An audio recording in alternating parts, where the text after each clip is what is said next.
Sprocket is a game that involves building tanks. And so I asked all of you guys, a couple of months ago, if you could design any kind of tank, what would it be like? And so today, I'm going to be building some of your guys' suggestions and seeing how well they would actually work.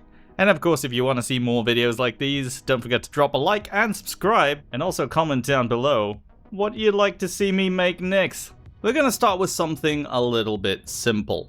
A modern Chaffee with the Bradley's gun. So to begin with, let's have a look at the M24 Chaffee's specs so I have something to work with.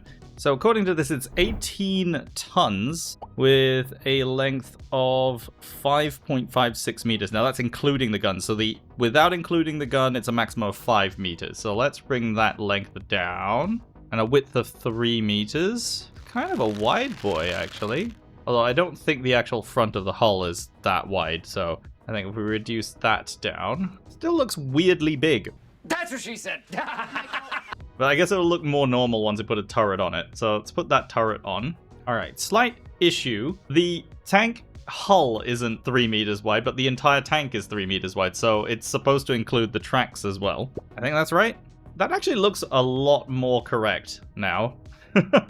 Yeah, I mean, the shape isn't perfect, but it's pretty close in my mind. Can't remember though, does this have... Oh, it does have a front drive sprocket. Okay, so this is actually front transmission. Ooh, okay, that could cause some problems here. The entire length of the track here is supposed to be 3 meters. Alright, that's kind of good. It looks a little bit weird because it has no gun and there's no storage on the back, but trust the process. Alright, I think I've tinkered with the shape enough. This is probably as close as I'm going to get, but I do feel like I've made it a little bit too tall. Either way, it's time to fix the engine, because we need to have a look at what engine the Chaffee actually had. So, this is interesting because the Chaffee had 2 engines. What it essentially was a Cadillac flathead V8, but there were 2 of them. So that made it a 16-cylinder, which produced 220 horsepower. Okay, so that's roughly 0.75, which, given that this is a tank, that looks roughly the size of a car's engine.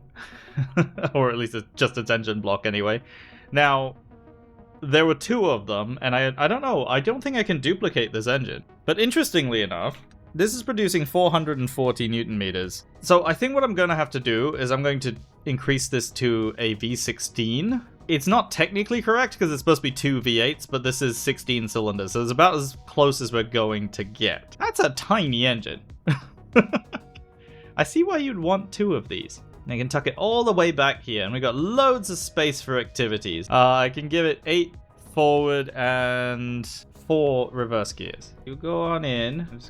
I'm gonna have to tuck his legs in. Up, inside. It's not gonna look comfortable, but you're going to be okay. I do need to give him a viewport of some description. I can't remember if the Chaffee's hatch. I think it's here. Okay, driver viewport can go here. Yeah, I think that works. Alright, let's test drive. Alright, let's try some ground clearance. Alright, overall it's not bad. The steering wheel's sticking out. Ooh. Kinda hit that pretty hard. Oof. Okay, yeah. I think there's an upper limit of what we can traverse if we just sort of ram it. But yeah, otherwise it's actually alright. Alright, so first thing before we put the gun on, we need some sort of mantlet. Now, I'm thinking... I don't know if we have the exact mantlet that they were using. So I'm probably going to have to go with, like, the M10, maybe? Just turn symmetry off, because we probably don't want it to be a double barrel. Or do we? No, we don't. We don't need a double barrel. Yeah, that does look pretty good from the side there.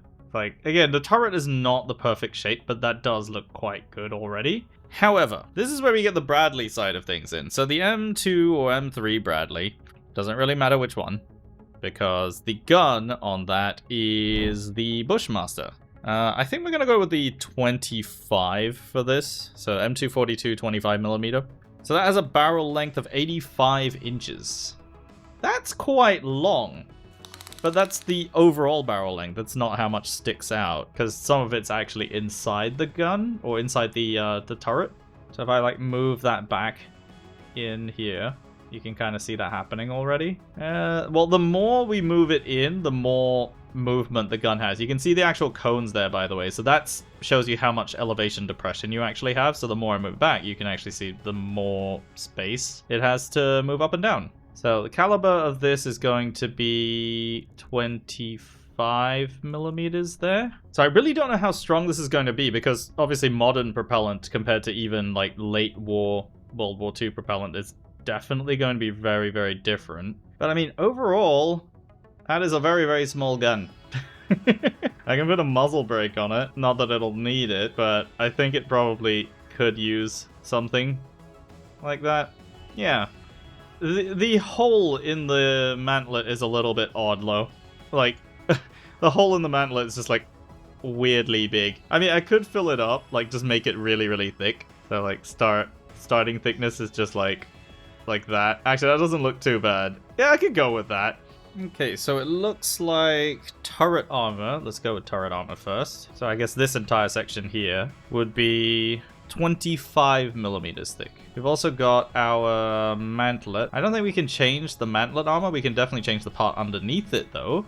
And that is supposed to be 38. Trying to make it as accurate as possible. And then we've got the hull. That is another 25 millimeters. It's very lightly armored, the Chaffee, as you would expect. And side, it says 25 to 19. I don't think we can really do that unless I split the faces. So we're just going to go with 25 all around. And the rear, that is... Okay, so the rear part here would be 19 then. And then the side turret armor. So we got to do these as well. We could probably just do 25 all around on these, and it'd probably be pretty close, maybe? Yeah, we'll do 25 on these as well. And then we'll just match the hull. So this is 19 down here. Now the top of it is probably about 10, I would say. I don't think it's that thick. So that gives us 16 tons. So only 2 tons short. And I mean, the remaining 2 tons could honestly be ammo. Because I mean, we've gone from a 75 millimeter down to 25 millimeters. So I could honestly just throw on a bunch of ammo and we'd probably be fine. But yeah, that's the Chaffee Bradley there. Let's take it for a test. Oh, our torsion bars are obstructed by... Oh, the turret basket. Alright, turret traverse is a little iffy. And that is very slow to reload. Okay. We gotta fix this. Alright, at least the turret seems to move a little bit faster now. That's not bad. It feels very Chaffee-like, of course. And we have... Look at that. Pretty decent gun elevation. I think that's like 36 degrees of gun elevation. It's pretty good. Alright, let's see how this gun does. I moved the ammo around as well. I realized, yeah, it makes sense if the ammo is closer to the gun and the loader is closer to the gun. You can actually reload the gun a lot faster. So this is about the right fire rate for the Bushmaster. So I think we've kind of pulled it off.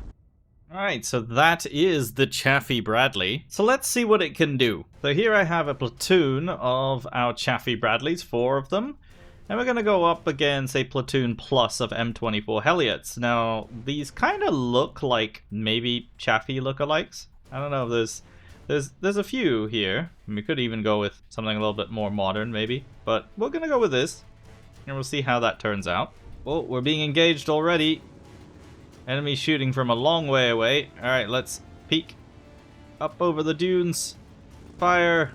I don't know what I'm looking at, actually. Let's zoom in a little. Looks like I'm hitting them. I don't know if this 25mm is necessarily doing all that much. But we are fighting against sort of early World War II tanks. Oh, I think we've lost one. Oh no, we gotta push forward. Yeah, there's smoke coming out of one of our Chaffies over here. And I think we've had one already destroyed. Ooh, there's one of ours going out there. Oh no, that's actually not friendly. Never mind. No, oh, they're shooting at me now. Get them. Oh, I think our friendly Chaffies might all be down. Yeah, we've got 2 over here that have been knocked out for sure. And it does look like all 5 or 6 of the enemy tanks are still alive. Struggling a little bit. We don't have stabilizers. The stabilizer would be helpful. Oh, we've taken a hit. That's no good. Oh, yeah, I think we've lost one of our ammo racks, actually. Or maybe we've run out of ammo on that ammo rack. Oh. I do believe that is our crew knocked out. It's over. I think we've lost. So as it turns out, Chaffee with a Bushmaster might not be the best option. So the Chaffee Bradley. It's an alright tank with a not so alright gun. I'm gonna put it in C for Chaffee. Revive the S-Tank series. Well, this is an interesting one because the S-Tank series is technically still around. But I think what they mean is the Stridsvagn 103. And if that doesn't tell you anything, it's a Swedish tank, which was in service with the Swedish army around the sort of like late 60s to like mid 90s. And it's a weird one because it has no turret. So for some people that might mean it's like a tank destroyer. For me, what this means, it's a tank equivalent of a door wedge. So to begin with, it's front transmission. That's starting to kind of look like something along the lines of what we're going for. So yeah, there's only 4 of these road wheels, but I think the middle ones are actually bigger because this tank has the ability to tilt up and down, which is a really, really cool ability. I know it's possible to do it in Sprocket, but it's really hard to do, so I'm not going to even try to do it. But yes, what I also need to do is move all this around because this engine actually needs to come to the front because this is a front engine tank. But I'm not going to mess with that just yet because now we need to do the shaping. So like I said, this tank is more or less the tank equivalent of a door wedge. And that means we have quite a bit to do. So I'm going to bring this forward.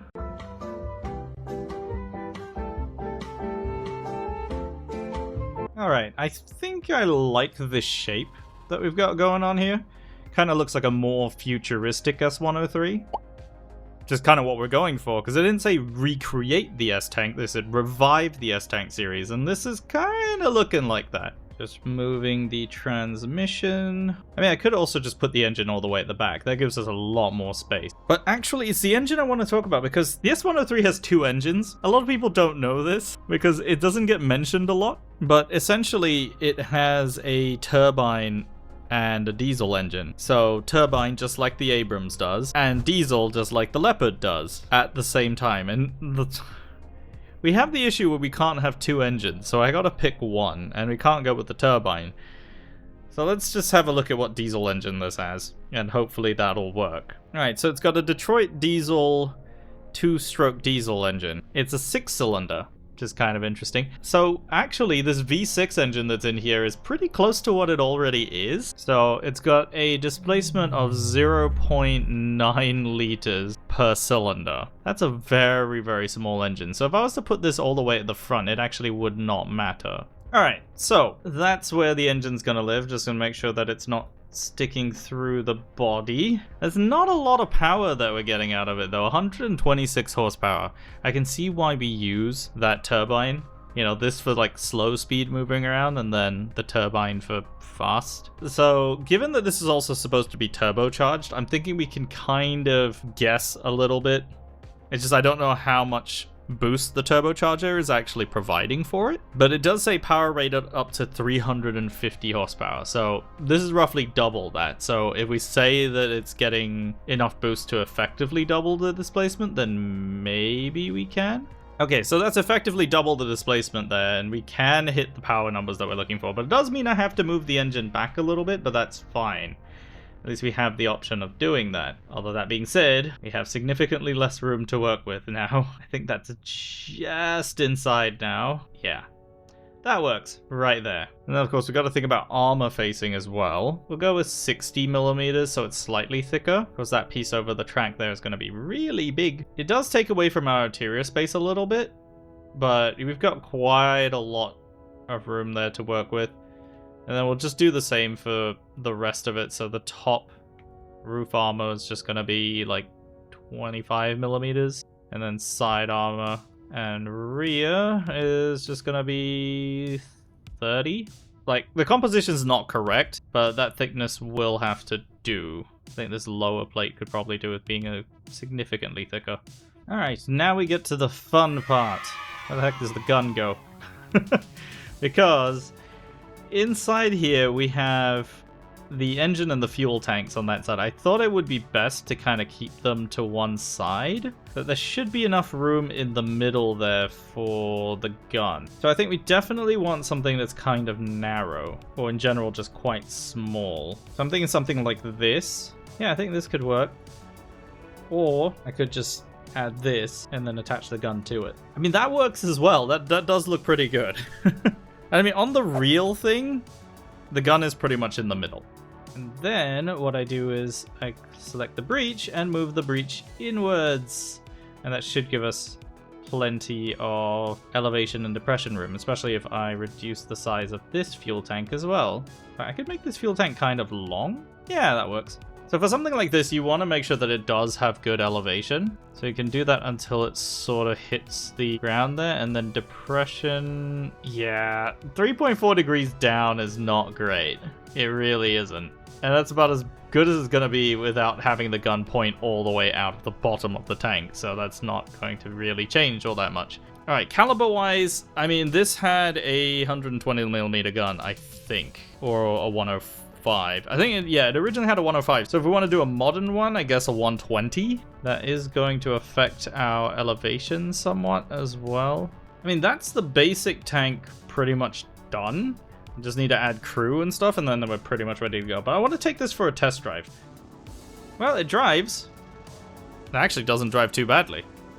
So let's see how this does. Oh, reverse is a little bit of an issue. Stop shaking, Sean. Oh. Okay, we may have to fix that. I don't really want to give it 2 forward and 2 reverse, but I will give it 2 reverse gears. Okay, so it can do 30 kilometers an hour. Yeah, you know what? I'm happy with that. It'll be fine. It'll be fine. Ooh, the suspension's kind of bouncy. Alright, let's see if it can climb anything. It's got a good amount of clearance, although that gun, that is a bit of a problem. But yeah, it'll climb. Oh yeah, I have no ability to shoot because I have no gunner yet. But yeah, so far, quite impressive. So of course the next question is, where's everything else going to go? Alright, so the gunner, I mean, in the actual Stridsvagn 103, the driver is the gunner. So that already is a slight problem. I wonder, actually, could I make the driver the gunner? I mean, I could. He can reach it. Okay, yeah, so he can't be the loader. That's the only thing. So I can make this guy the loader, I think. Okay, this position right now, to make this possible, is quite interesting. Okay, he might have some issues with recoil right here, but I think that's a fair compromise, considering how fast he is going to be able to reload. Speaking of reloading, I should probably put the ammo somewhere in here. And that is proving to be a slight problem. Okay, so I feel like that might be a little bit too much ammo, but you never know. Since we have a fuel tank on this side, I decided to put ammo underneath the fuel tank, because what could possibly go wrong? If you're this guy, getting in and out is going to be a problem. Right, given that this is a Swedish tank, it makes sense to take it to an appropriately Scandinavian winter. So I'm going to do a platoon of 4 up against... Oh, we'll give him a few medium tanks. Let's try that. So against 1 platoon of medium tanks. Well, already our S-tanks are springing into action. We've got one all the way over there on his own, which will be fine. Kind of sitting very low in the snow, but that's probably going to work to our advantage. Okay, we've got to make sure we point towards the enemy. Always the front towards the enemy. Like, you got to pretend you're basically a sentient claymore. You're a sentient claymore mine. Ooh! Oh, I just missed. Or did I, actually? Wait, did I? Oh no, I hit him! Okay, there's another one there. Come on. Hull aiming. Okay, I gotta hit him again. Hit him again. I think I got him. Oh, one more on the right. Oh, I just hit him in the top of the turret there. Excuse me, who shot me? I see you. Oh, these guys are fast. Not that it matters. A minute 25. Okay, the real question is, did we lose anybody? And I don't think we did. I want to try this again. So this time around, we're all together, which is always nice. So I guess this is what the S103 would be like if it didn't have the turbine engine. I'm not sure that's a good thing, though, because one thing that these tanks are designed for is assault. And so they kind of need that speed, right? Oh, hello. Let's get you on the left. I think I hit the ground there. Yeah, I hit the ground again. Oh, this one's coming right at me. It is tricky to aim. Oh, but when you hit him, you're gonna know. Oh, we lost one! Yeah, one of ours is definitely down. I think he got hit in the side, so we've got to make sure we don't expose our side then. Oh, okay, I'm aiming at the sky right now. Hang on. Get you. There we go. Okay, he's well and truly out of it. Oh, maybe our one friendly tank isn't down. Maybe he's just damaged. Oh, okay, we got a fuel leak. I'm gonna get you. Okay, I got you. Did we win? Yeah, 35 millimeters of side armor is not a lot, but having it on the front, especially at this angle, that definitely helps. Of course, what would also help is being able to aim quickly. I was about to comment on the fact that we're low on fuel, but then I just remembered we got shot in the fuel tank. In fact, I think, actually, we lost an entire fuel tank. So it's a good thing I have two of them. Charge! Okay, I don't know how I missed. Okay, this time I'm not missing. Yeah. So I can definitely say, S103 revival? Yes, please.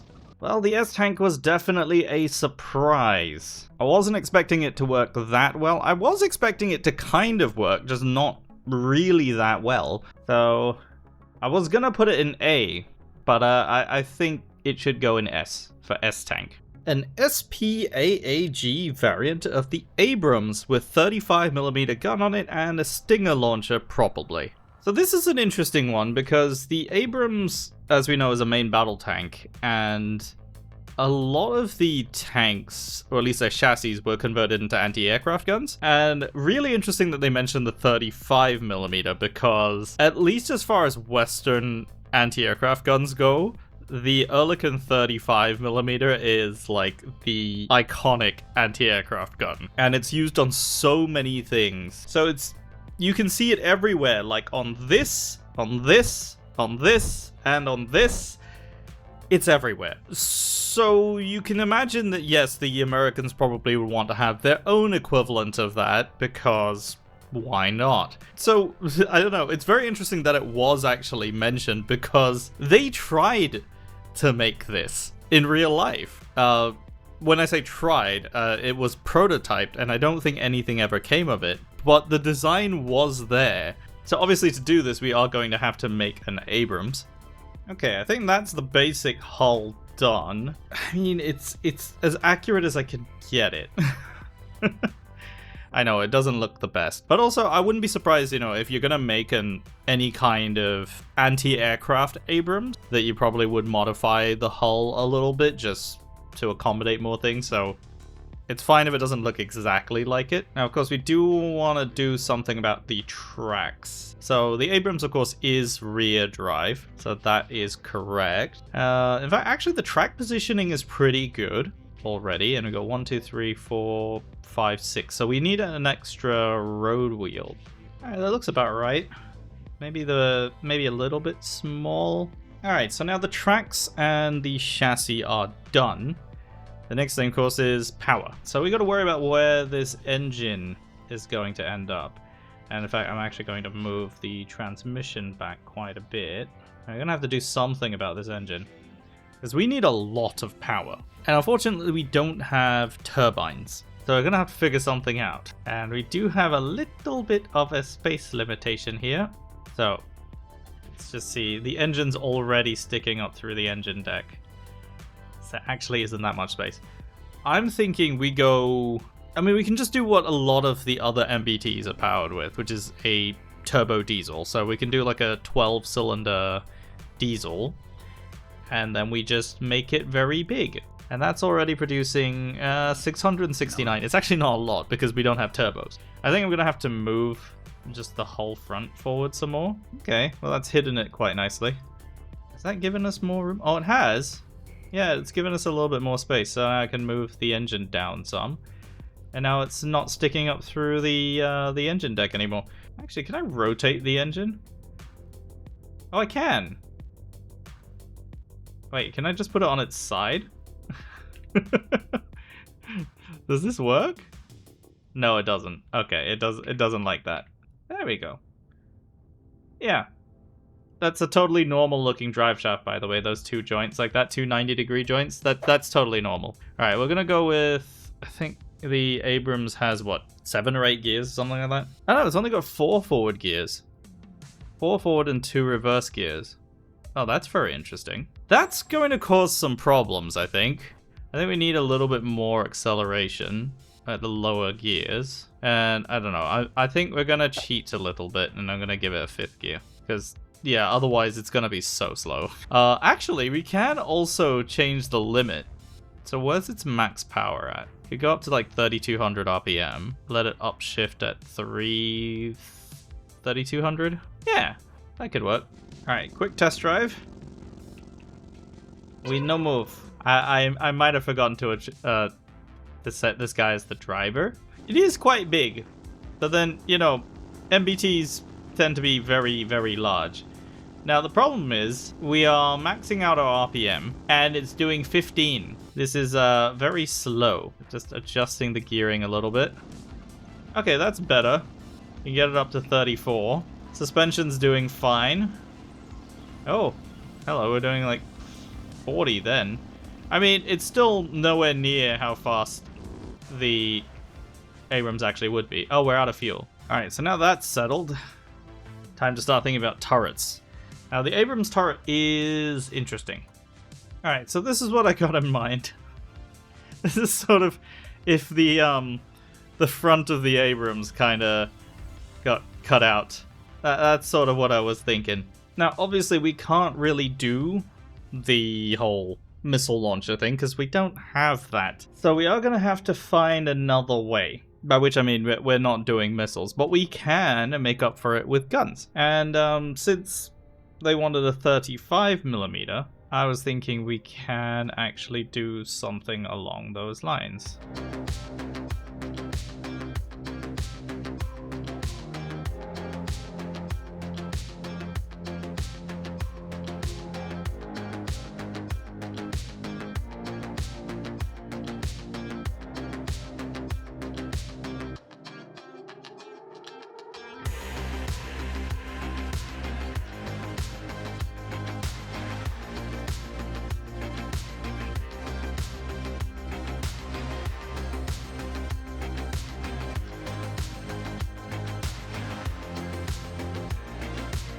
And this is what I've come up with.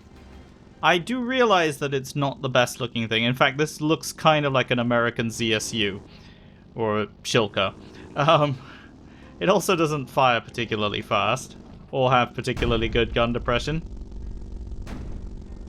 And honestly, if you think this thing looks ugly from the front, or the side, or the rear, I can only tell you that it's not much better looking from the inside. Because, this is what's going on the inside.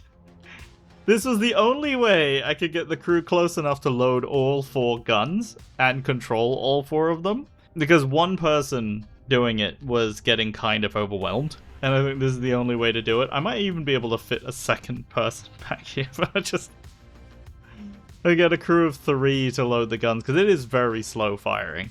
This is a lot slower than I was expecting it to be. Alright, we're going to try the 4-barrel anti-air tank first, up against 5 medium tanks. Now, if this is anything like the Chaffee Bradley's level of firepower, I don't see this going particularly well. Oh, they're already shooting at us.